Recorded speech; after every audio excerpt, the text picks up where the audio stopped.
고령화로 농촌 인력난이 심화하면서 여성 농민에 대한 의존도가 높아지고 있습니다. 하지만 여성 농민 수는 꾸준한 감소 추세를 보이고 있는데요. 여성 농민의 이탈을 막기 위해 여성 친화 농기계를 개발하는 등 맞춤형 정책 지원이 시행돼야 한다는 목소리가 나옵니다. 강민채 기자가 전해드립니다. 한국농촌경제연구원은 최근 여성 농민의 농촌 이탈을 막기 위한 이슈 플러스 보고서를 발간했습니다. 보고서에 따르면 여성 농민의 중요성이 높아지고 있음에도 그 숫자는 지속적인 감소 추세를 보이고 있는 것으로 나타났습니다.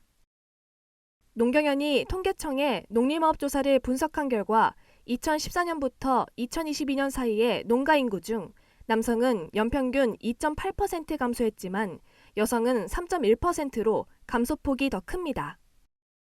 농업부문 취업자도 남성은 증가세를 보였지만 여성은 2018년부터 꾸준히 줄고 있습니다. 그 결과 농업부문 취업자 가운데 여성 비율은 2018년 43.8%에서 2020년 41.3%로 축소됐습니다. 이 같은 여성 농업인의 감소는 농가 경영 기반을 약화할 수 있습니다.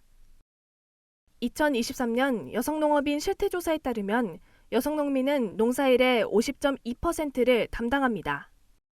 특히 기계화율이 저조한 반농업에서 구심점 역할을 담당하고 있습니다. 농경연은 여성 농민이 우리 농업에 차지하는 역할이 큰 만큼 이들의 이탈을 막기 위한 맞춤형 정책 지원이 확대돼야 한다고 강조합니다. 농경연은 여성 농민의 노동력 부담을 줄이기 위해 소형 자동화 등을 특징으로 한 여성 친화형 농기계를 개발 보급해야 한다고 조언했습니다. 기존의 농기계는 여성의 신체적 조건이 고려되지 않아 여성 농업인이 사용하기 쉽지 않기 때문입니다. 이와 함께 농번기 마을 공동급식 지원 사업 등에 대한 부담을 완화하기 위한 지원도 확대돼야 한다고 강조했습니다. 대부분의 여성 농민들은 농업 활동과 급식 지원을 병행하고 있어 농업의 노동 강도가 늘어나는 농번기에 큰 어려움을 겪고 있기 때문입니다. 여성들이 이제 그 일을 전담하게 되다 보니까 결국에는 이제 부담이 사라지지 않는, 그렇죠. 부담을 덜어주겠다라는 취지를 살리려면 사실은 음식이 만들어진 상태로 제공이 되는 것이 가장 좋죠. 신규 여성농 유입을 위한 방안도 제시됐습니다. 농경연은 온라인을 통한 정보 접근성을 확대해 다양한 예비 여성 농업인을 확보해야 한다고 제언했습니다.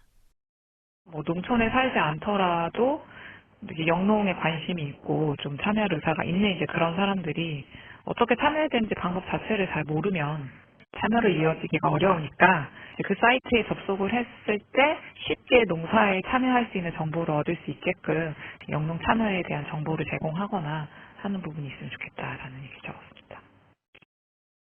이 밖에도 여성 농업인의 인건비 수준 현실화와 농업농촌에서 리더십을 발휘할 수 있는 환경 마련 등이 여성 농민을 확대할 수 있는 방안으로 제시됐습니다.